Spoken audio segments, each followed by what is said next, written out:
The sun hung high over whispering pines, like it was personally approving every blade of grass. 2 inches exactly, no more, no less, or Karen Whitmore would have your name on a violation notice faster than you could say community standards. The neighborhood looked postcard perfect. Identical beige houses with navy shutters, white picket fences that had never seen a scuff, and those little black and gold HOA signs posted every 50 feet like warning beacons. Peaceful, right? Yeah, until you stepped inside the community center for a board meeting. Karen stood at the head of the long folding table in the rec room. Her pastel blazer starched, so stiff it could probably file its own complaint. She paced like she was on a runway, laser pointer dancing across a projected slide that screamed, "Future of Whispering Pines, state-of-the-art recreation pavilion, $85,000 financed by elite private consortium." The air smelled of stale coffee, lemon disinfectant, and the faint desperation of 12 homeowners who just wanted to get back to their Sunday football. I sat at the far end, laptop open, fingers quietly typing minutes nobody ever read. Sophia Reyes, the helpful neighbor who always volunteered to record everything. Karen never missed a chance to remind everyone I was just the secretary. Stick to the notes. Dear, she'd coo, patting my shoulder like I was a golden retriever. Today was no different. "This isn't just a pavilion," Karen announced, voice dropping into that fake gravitas octave she practiced in her rearview mirror. "This is a fully automated, climate-controlled ecosystem for our families. Lounges, smart grills, even a refrigerated snack station. The demand is there. The infrastructure is there. And now, the money is there." She clicked to the slide with the giant $85,000 figure. Murmurs rippled. Even for Whispering Pines, that was a war chest. Special assessments had been the talk of every driveway for weeks. "I have secured the funding," Karen declared, puffing out her chest so the HOA pin on her lapel caught the light. "A private consortium that believes in our vision.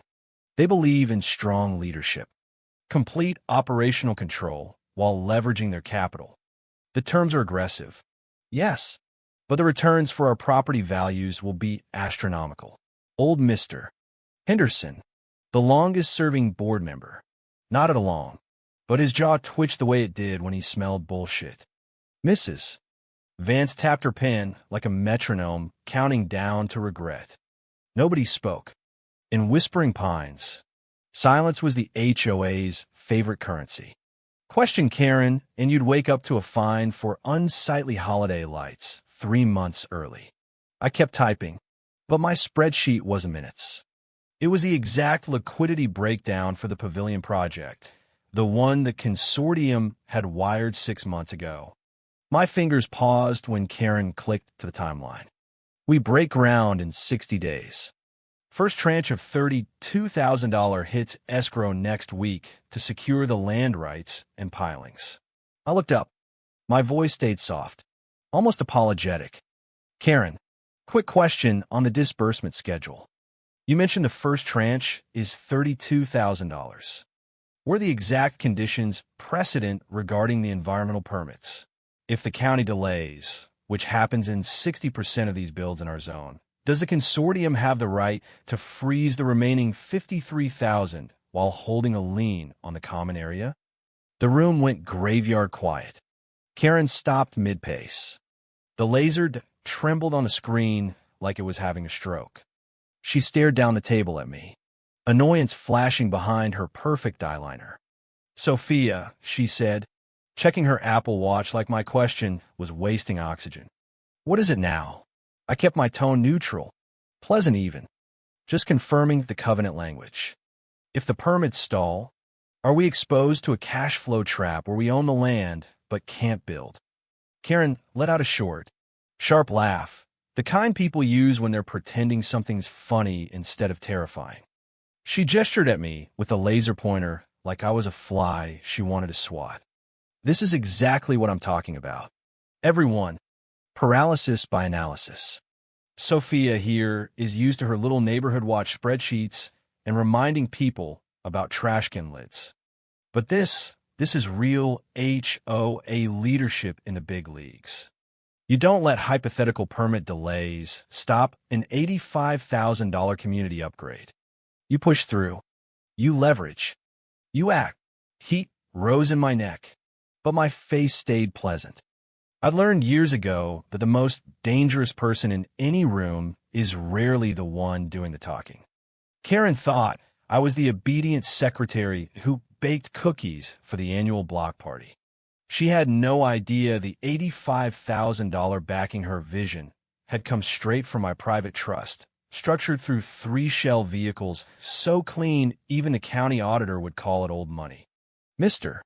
Henderson cleared his throat, but Karen shot him a look that could wither prize roses. "We're fine," she snapped. "The consortium trusts my leadership. Stop trying to find holes in a boat that's already sailing." Sophia. The board murmured agreement. Mrs. Vance looked down at her notepad. Nobody wanted to be the one to prick Karen's balloon.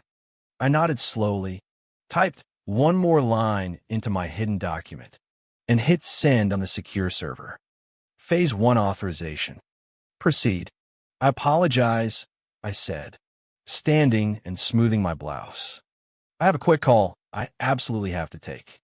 A small client issue. Nothing like this grand project." Karen didn't even glance at me. She was already back to the rendering of the future pavilion. "Go ahead, Sophia. Close the door on your way out. We don't want the noise." I walked the length of the room, heels silent on the industrial carpet. Behind me, Karen's voice rose again, full of bluster and unearned confidence.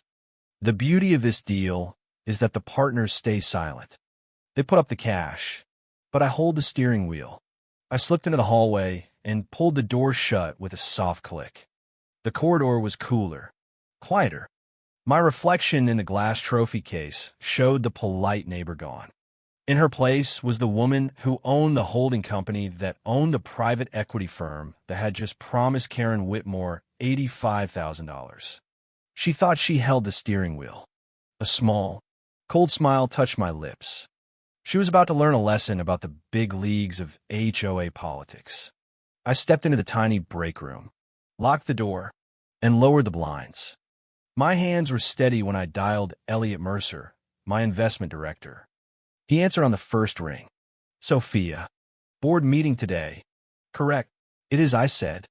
"Walk me through the architecture one more time." Out loud, Elliot's voice stayed crisp. "We structured the $85,000 exactly as instructed. To the untrained, it looks like a syndication of 4 mid-sized lenders. In reality, all 4 flow back to your trust in the Caymans. 80 million, 80,000, sorry, is yours. The remaining 5 is optics." I closed my eyes, letting the number settle. Does Karen have any idea? None. She's been dealing with the surface-level brokers. Pacific Whisper Consortium sounds impressive. She bought the label without checking the ingredients. We were approaching the critical threshold. The first wire, 32,000, was queued for Monday morning. Once it hit, it was irrevocable. "Hold the wire." "Elliot," I said quietly. "Do not cancel it yet. Just pause. I won't be the one to press the button." "Understood." System paused, pen your code. I ended the call and sat in the dark for a long minute. Outside, Karen was still pontificating about synergies and property value glory. In here, I was about to dismantle her entire reality. The weekend arrived with deceptive softness. Saturday brunch at the community pool felt like any other Whispering Pines gathering. Karen holding court in a wide-brim hat, lecturing everyone on proper sunscreen application while her husband nodded like a bobblehead. I smiled, sipped iced tea, and let her lecture me on supporting roles. Sunday was the monthly HOA potluck. Karen's roast beef was dry, but everyone clapped anyway. She checked her phone every 5 minutes, waiting for the funding confirmation that would make her the queen of Whispering Pines. I passed the potatoes and knew I held the match that would burn her paper kingdom down. Monday morning, the community center smelled of cold sweat and desperation. The same folding table, the same projector, but the air felt thinner. Karen sat at the head in the same pastel blazer, but the crispness was gone. Her tie, yes. She wore a tie to HOA meetings, was loosened a fraction.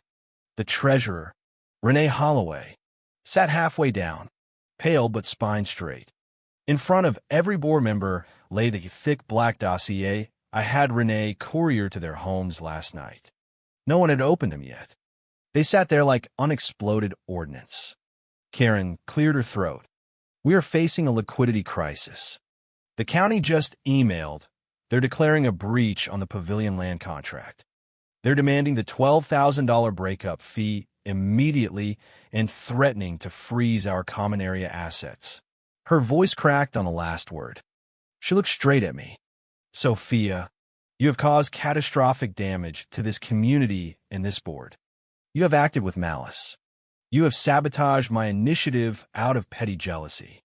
I want the funding reinstated immediately. And then I want your resignation from all volunteer roles.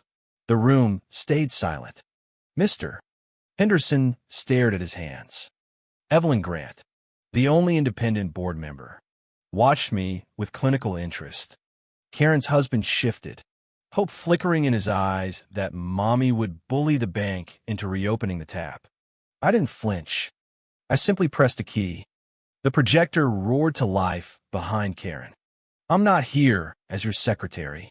Karen, I said, voice low and stripped of emotion. I'm here as the representative of the Pacific Whisper Consortium. And before you demand I reinstate $85,000 into a burning building, you're going to look at the blueprints of the fire. The screen showed the capital structure chart, arrows and boxes. At the top, ultimate beneficial owner, Sophia Reyes Trust. Gasps rippled. Karen's face drained of color. You, she whispered. You have that kind of liquidity? I do, I said. And because it's my capital, I have a fiduciary duty to protect it. I didn't withdraw funding because I was angry.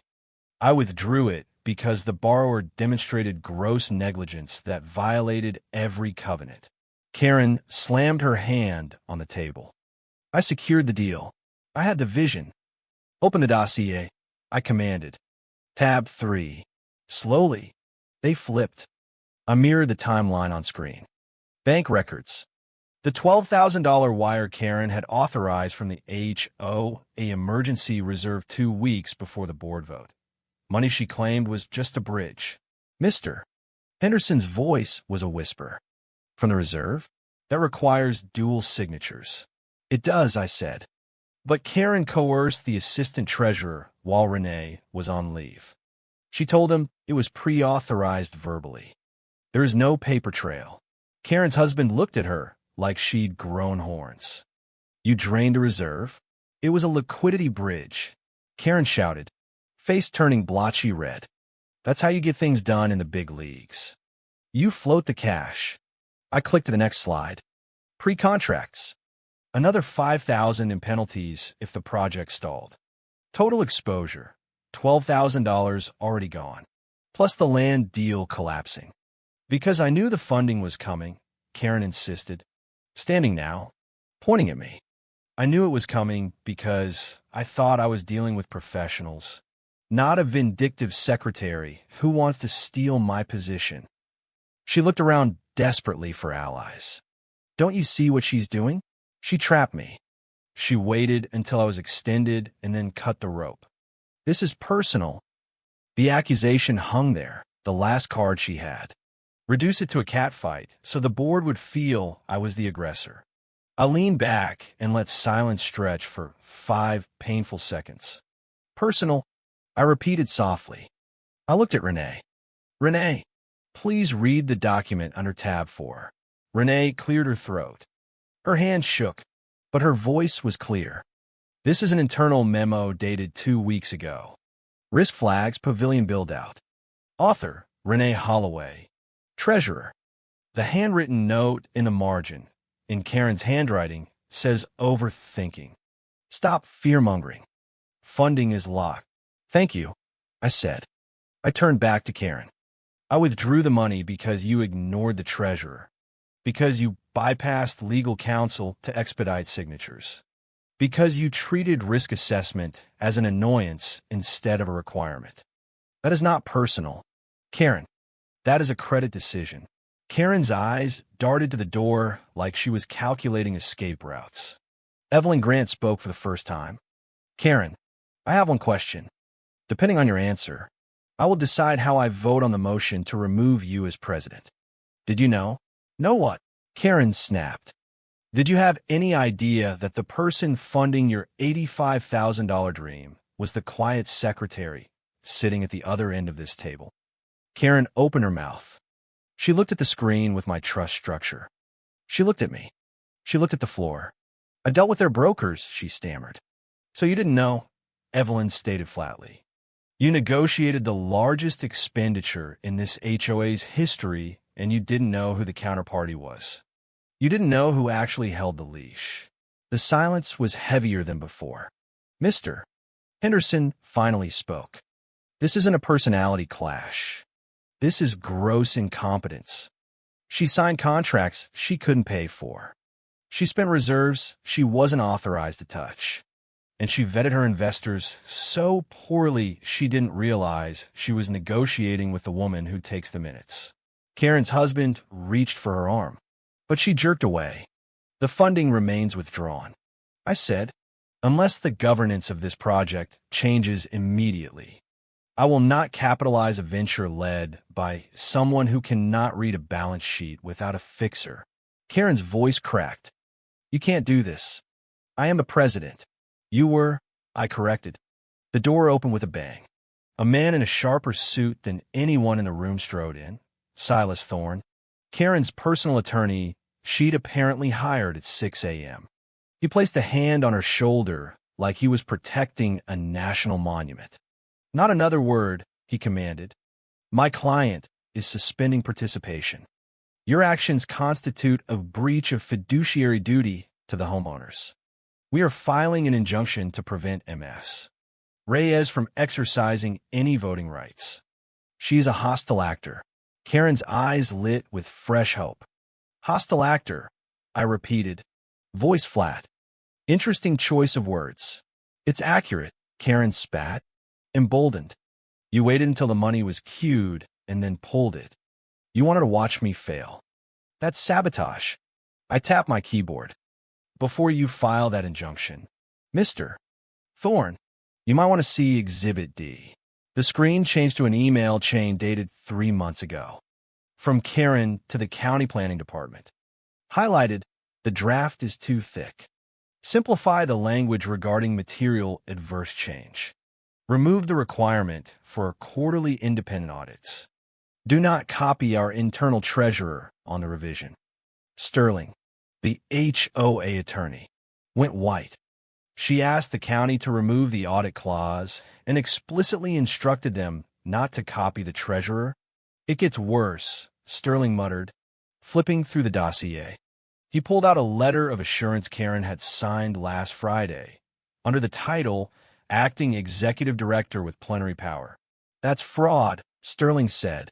Composure gone. You certified to the county that you had unilateral authority to bind the HOA's assets without board approval. You personally guaranteed the break fees. You pierced the corporate veil. If they sue, they can come after individual board members. Thorne took a subtle half-step away from Karen. Even sharks smell blood. Karen's husband whispered, Karen, what did you do? The room erupted. 3 board members started talking at once. Payroll for the landscapers was about to bounce. The union equivalent, our lawn service, would walk. This was a default event. I stood. The energy shifted from the shouting president to the quiet woman at the end of the table. This is no longer a debate, I said. We are past legal arguments or neighborhood loyalty. We have a rogue officer who has signed unauthorized guarantees and triggered a cross-default with our primary lender, me. I looked at Evelyn. Evelyn, as independent director, I formally request an immediate forensic audit of all activities related to the pavilion project. Image Karen's laptop, her phone, her personal email. Pending results.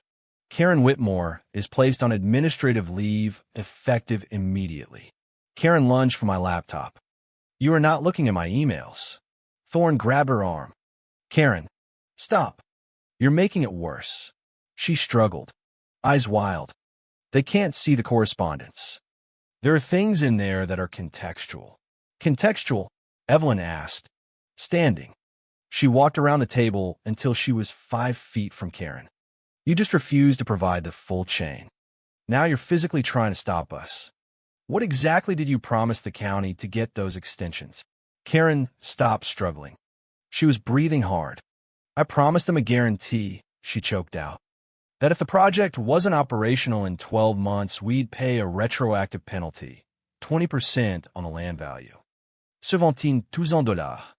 Regardless of cause, the number landed like a grenade. You hit a $17,000 liability from the lender. From me. You signed a secret side letter and agreed to keep it confidential. That is securities fraud, I said quietly. Bank fraud. Theft by deception. The board looked at Karen as if she had grown a second head. The conditions I gave you 5 minutes ago are no longer sufficient. I continued. This document changes everything. This is an incompetence. This is criminal exposure. Karen was crying now, silent, shaking sobs. I looked at the clock. We had 3 hours before the county triggered default. I need a new vote. And this time, Mr.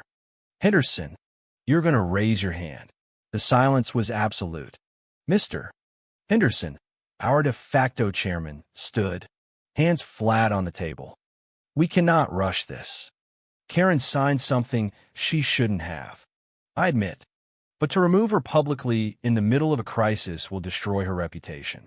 We can put her on probation, assign oversight, but we do not decapitate leadership. He turned to me, voice hard. I control the board majority. I say we reprimand her and move on. I opened a new file on the screen. A scanned document. Yellowed. Formal. The original HOA founding bylaws. Do you recognize this? I asked. Henderson squinted. His eyes widened. I turned to Sterling. Read the Emergency Preservation Clause. Section 9. Paragraph C. Sterling adjusted his glasses. Voice trembling. In the event any executive is found to have signed binding instruments in excess of $5,000 without board approval, thereby placing the association in material peril, the voting rights attached to the founding shares shall automatically transfer to the beneficiary who uncovered the breach. Evelyn's eyebrows shot up. Transfer to the whistleblower. I looked at Henderson. The side letter Karen signed is the trigger. $17,000 in unauthorized liability. As of the moment, Sterling read that letter into the record. Your voting rights on the founding shares are suspended. They're now mine. Henderson sank back into his chair like someone had pulled the plug on his spine. Which means, I continued, I now control the supermajority. We're voting now. Motion 1. Remove Karen Whitmore from the position of president effective immediately for cause, gross negligence, and exceeding signature authority. Evelyn, yes. Renee, yes. Henderson stared at the table, then whispered, abstain. Motion carries, I said. Karen, you are removed. Karen flinched as if I'd slapped her. You can't. I built this neighborhood. You were a liability, I said. Motion 2. Seize all association devices and revoke all security clearances for Karen Whitmore immediately. The board chorus was instant. I turned to Thorne. Mr. Thorne, your client is no longer an officer. Please escort her out of the building. She can leave her phone and laptop on the table. Karen stood, clutching her phone to her chest like a security blanket. This isn't over. You just stole my birthright. I didn't steal anything, I said coldly. I just enforced the terms you signed. Thorne took her by the elbow. She looked back once at Henderson, but he was staring out the window, unable to watch his protege walk out of power and into irrelevance. The heavy door clicked shut. The room exhaled. We had 2 hours. Sterling drafted the resolution. Renee got the bank on the line. I opened the secure portal, typed my authorization code, and hit release. The money is moving, I announced. Forward the swift confirmation to the county immediately. Tell them the capital is clean, leadership has been restructured, and the rogue element has been removed. Renee's fingers flew. I leaned back. My hands were steady. I looked at the empty chair where Karen had sat. It looked just like any other chair. It wasn't a throne. Henderson turned to me slowly. You knew about the bylaws the whole time. I read everything, I said. While Karen was busy lecturing people on grass height and holiday lights, I was reading the fine print. That's what real community leadership is. You saved us, he said. It wasn't a compliment. It was a statement of fact, laced with the bitterness of his own failure. But you cut Karen's throat to do it. I cut the cancer out, I replied. If I hadn't, we'd be bankrupt by Friday. The wire confirmation blinked green. One last thing, I said, pulling out the new funding agreement. Let this be a lesson. This HOA is not a monarchy. It is a business. Competence is the only currency that matters. If anyone else thinks they can sign documents without reading them or hide risk from the homeowners, they can follow Karen out the door. I signed. Sophia Reyes. The ink was dark and permanent. I slid it across to Henderson. He hesitated, looked at the empty doorway, then signed. Done. The printer in the corner chirped to life, spitting out the final resolution. I watched the paper slide into the tray like it was the verdict of a trial. Sterling picked it up. Read it once, then twice. It's official, he said. Karen Whitmore is no longer president. The forensic audit will begin within the hour. The Pavilion project proceeds under new governance. Renee forwarded the SWIFT code. The county would have proof of funds before their deadline. The reputation of Whispering Pines was saved. I stood, gathered my laptop, and walked toward the door. The board watched me, not with fear now, but with something closer to awe. In the hallway, Karen was still arguing with Thorne, voice shrill. She set me up. She waited until I was vulnerable. I paused just long enough to meet her eyes. No, Karen, I said quietly. I didn't care about beating you. I just didn't want the community to die of ego. I walked past her without looking back. Outside, the sun was still shining. Lawn still perfect, 2 inches exactly. But something had changed. The little black and gold signs no longer felt like threats. They felt like reminders. I got in my car, started the engine, and drove slowly through the neighborhood I had just saved. Neighbors waved, some confused, some already whispering. By tonight, every driveway would know. The quiet secretary had just become the new president. And the first order of business would be simple. No more secret side letters. No more big league shortcuts. No more Karen. I smiled at my reflection in the rearview mirror. In Whispering Pines, the most dangerous person in the room had never been the one doing the talking. She had been the one taking the minutes. Thank you so much for watching this HOA Karen story. I'd love to know where you're tuning in from. Are you listening while mowing your perfectly 2-inch lawn, stuck in HOA traffic, or just relaxing after dodging another violation notice? Drop it in the comments. If this tale of quiet revenge hit the spot, smash that like button. Subscribe for more HOA dramas where the underestimated always win. And hit the bell so you never miss the next Karen takedown. Your support keeps these stories coming. See you in the next one. Neighbors.